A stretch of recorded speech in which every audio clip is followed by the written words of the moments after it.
Le vendredi 8 janvier 2021, Facebook, Twitter et YouTube ont décidé de bannir l'ancien président des États-Unis, Donald Trump, de leurs différentes plateformes. Une décision qui fait suite aux violences survenues au Capitole. Depuis lors, le 45e président des États-Unis n'est plus en mesure de s'exprimer sur ses médias sociaux favoris. Donald Trump n'a plus de possibilité de répliquer sur les médias sociaux quand il est attaqué à tort ou à raison. Il n'a plus la possibilité de se défendre et de s'exprimer librement sur les réseaux sociaux. Et pourtant, son nom figure toujours sur ces médias sociaux. Les utilisateurs de Facebook, Twitter, Instagram, YouTube continuent de faire référence à son nom dans des posts et autres publications. Devant une telle situation, l'ancien président américain peut-il exiger de ces géants du numérique le bannissement de son nom, l'interdiction de l'usage de son nom sur ces plateformes? Selon Maître Mbok David, docteur en droit, l'ancien président des États-Unis peut demander d'un point de vue juridique le bannissement de son nom pourvu qu'il ait des arguments et motifs solides. Si on reste dans une logique purement juridique, il pourrait le faire. Il pourrait le faire, mais malheureusement, il faudrait qu'il saisisse sa justice et qu'il puisse donc avoir des motifs assez bien argumentés pour demander cela. Il peut bien. C'est-à-dire que si aujourd'hui il apportait la preuve que son nom qui continue à circuler, c'est pour qu'on dise des choses qui ne sont pas vraies le concernant, ou encore des insultes, des mensonges, etc., il est tout à fait en droit de saisir ces différents médias.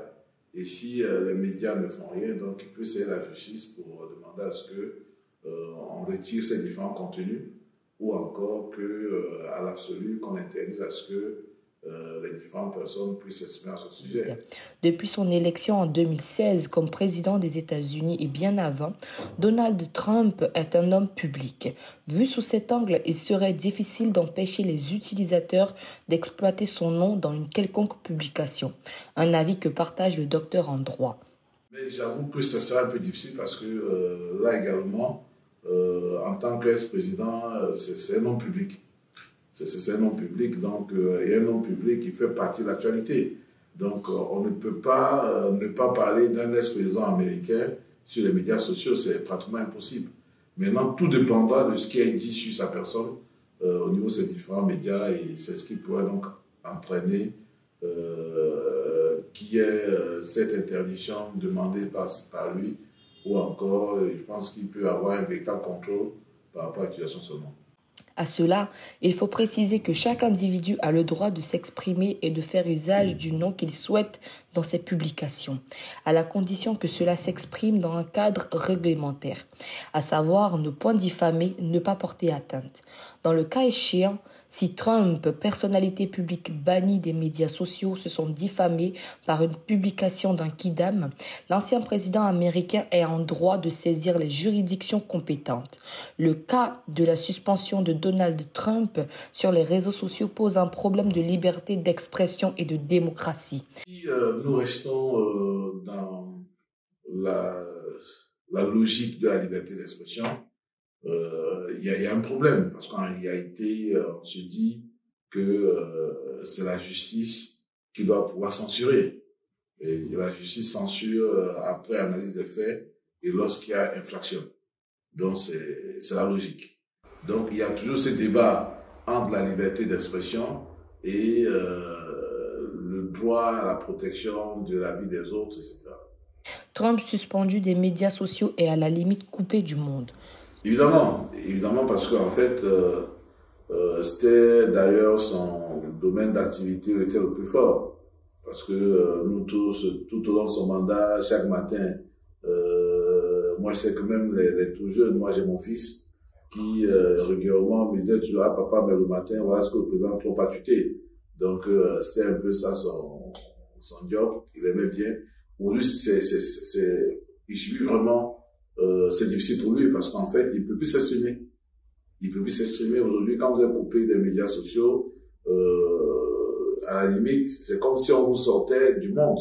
Voilà, il ne peut plus s'exprimer. La preuve, depuis qu'il est parti, depuis qu'il a été banni, on l'entend plus. Donc, le préjudice, il est là. Donc, mais, c'est à lui de voir parce que je pense qu'en fait, il doit avoir des possibilités de recours. C'est à lui de saisir peut-être les différents, soit ces médias, Et à la limite, on pourrait peut-être lui demander de ses engagements par rapport à ses propos qu'il pourrait tenir, etc., pour que dorénavant, il puisse être à nouveau accepté dans ces différents médias-là. Selon Maître Mbok, les proches de l'ancien président devraient mener des actions en vue de sa réhabilitation. Le plus souvent, les différentes suspensions ne sont pas définitives. Elles ne sont pas définitives parce que normalement, la suspension est liée à un comportement. La suspension est liée à un comportement et c'est une sanction. Et que aucune sanction n'est définitive dans la vie d'être humain. Il y a tous les durées. Mais je pense qu'ici, dans le cadre de l'ex-président, il serait plutôt lui-même ou alors peut-être ses conseils devraient plutôt mener des actions dans le sens de le réhabiliter entre guillemets au niveau de ces différents médias. Mais je pense également qu'il faut voir la séquence. Hein. C'est-à-dire que la décision a été prise pratiquement à la fin de son mandat parce que ce qui s'est passé au Capitole était assez grave dans l'histoire de la démocratie américaine. Donc je pense que le choc émotionnel était tellement fort que tout le monde a voulu faire quelque chose.